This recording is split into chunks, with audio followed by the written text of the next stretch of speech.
السلام عليكم، مرحبا بكم معايا فيديو جديد ووصفة جديدة.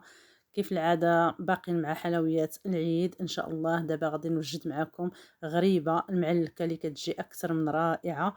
كيف كتشوفوا هكا معلكة وزوينة بزاف بزاف ب4 ديال الشكيلات. ندوزو نشوفوا المقادير والطريقة. عندي هنايا الكاوكاو، عندي كيلو الا ربع ديال الكاوكاو، نقيته ومسحته مزيان من الغبرة، الا فيه شي حاجه هكا كنقيوه مزيان. من بعد غندخلو للفران، غير يتصهد واحد نص طيبه على نار مهيله صافي، وغادي نخرجو. بعد ما خرجت الكاوكاو ديالي من الفران، طيبته غير نص طيبه، ما نخليش حتى يتحمر. كيف كتشوفوا هكا القشره كتبقى طير وهو كيبقى بيض ما كيتحمرش. بغيتو تقشروا فيه النص قشروه، بغيتو تخليوه كامل بالقشره خليوه كيف ما درتو ليه كيجي زوين. دابا غنطحنو ونرجعو نتلاقاو باش نكملوا الوصفه.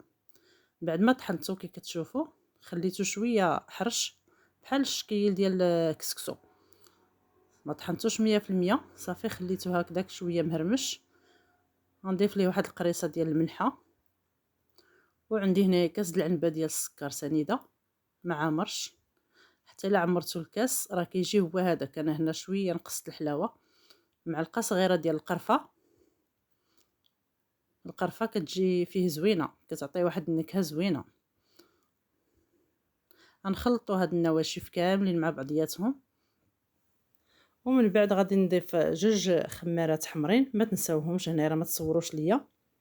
بعد ما خلطتهم هكا مزيان، كلشي تخلط مزيان، غادي نضيف واحد جوج معالق كبار عامرين ديال المربى ديال المشماش. انا درت غير ديال الماكله، هو اللي درت صفيته ودرتو كيجي معلك زوين حسن من الاخر داك السائل. هنا درت نص كاس ديال العنبه ديال الزيت. غادي نخلط مزيان هادشي كله حتى يتشرب ليا الكاوكاو الزيت ويتخلط كلشي المقادير مع بعضياتهم. غنعلكو شويه باش كلشي يتخلط ليا مزيان. بعد ما تخلط مزيان كلشي هو هذاك، خلطت هنايا 4 ديال البيضات. انا غنضيف بشويه بشويه وغادي نبقى نخلط الخليط ديالي، وغادي نعلكها مزيان. خصها تعلك مزيان هاد الغريبه هادي، قد ما علكتوها راه مزيان. البيض غنضيفوه بشويه بشويه على حسب الخليط. كيف كتشوفوا هكذا راني كنضيف في البيض وكنعجن فيها. علكوها مزيان باش كتجي زوينه. هنايا هزات لي 4 ديال البيضات. الا كان البيض صغير غتهز لكم 4 على حسب البيض، الا كانوا كبار غتهز لكم 3 تقريبا. بعد ما عجنتها مزيان كيف كتشوفوا هكا، غادي نغطيها بالبلاستيك وغنخليها ترتاح واحد 20 دقيقه. خليوها ترتاح باش نعرفوا القوام ديالها كيفاش كاين، كيفاش غادي نحصلوا عليه. كيف كتشوفوا هكذا القوام ديالها هو هذاك، ما خصها حتى شي حاجه. 4 البيضات جاو هما هادوك. دابا غندوزو ان شاء الله باش نقسموها على 4 باش كل شكيل غادي نشكلوه، وغادي ندوز باش نشكلها معكم. بسم الله. هنايا غادي نكور الكويرات ديالي،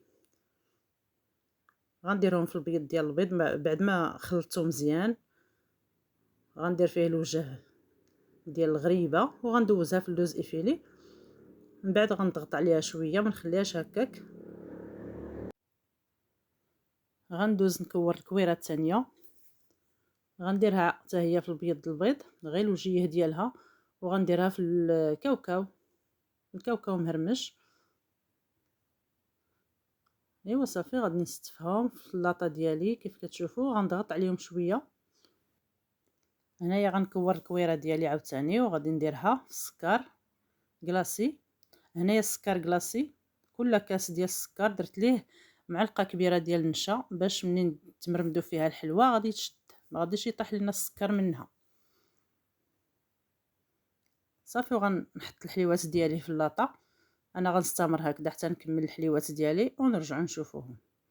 بعد ما ساليت كيف كتشوفوا ضغطت عليهم شويه باش ما يبقاوش هكذاك بومبي، باش نساعدهم باش يتفقعوا ليا في الفران. الفران راه سخون. غنحط لهم غير الوجه ديالهم حتى يبداو يتشققوا مزيان، واحد 4 دقائق حتى ل5. من بعد غنطلعهم الفوق حتى يطيبوا. ما نخليهمش يفوتوا بزاف في الطياب. 8 دقائق حتى ل 9 دقائق راه كافيهم.